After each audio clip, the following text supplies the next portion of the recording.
Whether you're a special needs parent or a special needs educator, there are a lot of things that only we would understand, right? If you know, you know. A phrase that comes to mind is celebrate the small victories.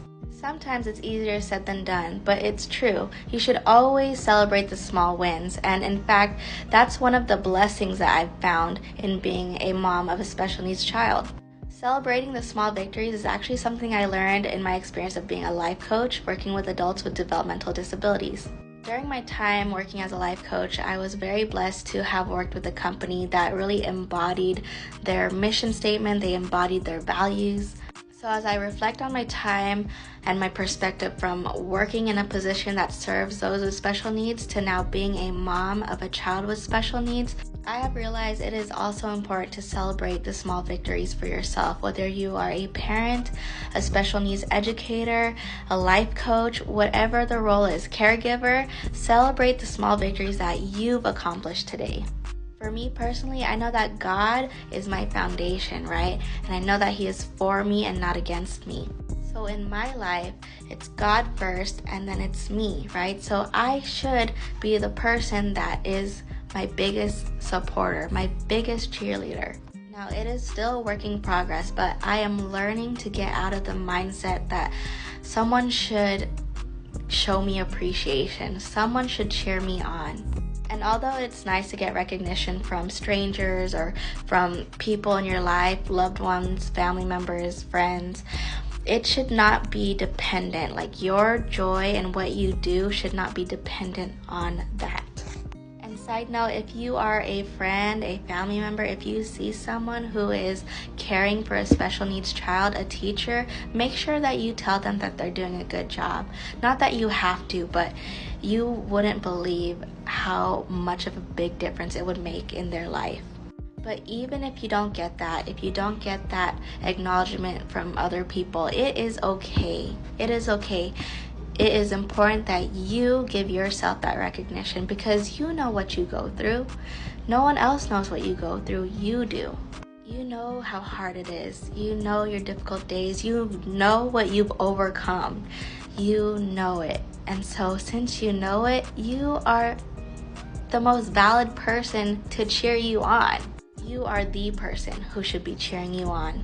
You know that what you're doing is important, and you know that the child that you're raising, the child that you're serving is important too. And if you haven't heard it, not even from yourself, you are doing good. You are doing your best. Keep on going. And hearing it from me, just like I said before, hearing it from anybody else, it does not feel good because you heard it from me. It feels good because you know it's true. The smallest victory can even be that you simply got up today. You got up today and you did what you needed to do. And maybe it's that you stayed calm during a behavior. You did that. You did that. Be like, wow, I did that. Support yourself. Like give yourself a round of applause if you did that. And even if you weren't able to, if you got frustrated in the moment, it's okay. Round of applause for you because you're willing to acknowledge it. Not only acknowledge it, but learn from it and give yourself grace for it. The fact that you are giving yourself grace for it, small victory, and you should be proud of yourself. Remember, you are not perfect. Your kids aren't perfect. No one's perfect. But you are doing your best. You are showing up. And that's not even a small victory. That is a big victory, okay? You are awake, you are alive, you are here, you are showing up. A round of applause for you. And know that your work is not going in vain. You are working your butt off, whether you're a teacher, whether you're a parent, whether you're a therapist, a specialist. You are working your butt off, and the children that you serve, the children that you raise, may not see the harvest of all the seeds that you're sowing into these kids, into your children, but know that it will come into harvest and that you played a role in them reaching their full potential, because they will reach their full potential. So think of something small, a small victory. Take a deep breath and say, I did that. I did that. I did good today. I am doing good, and I will get better as I go. I am alive. I am breathing. I am here. I am trying my best. I did good today.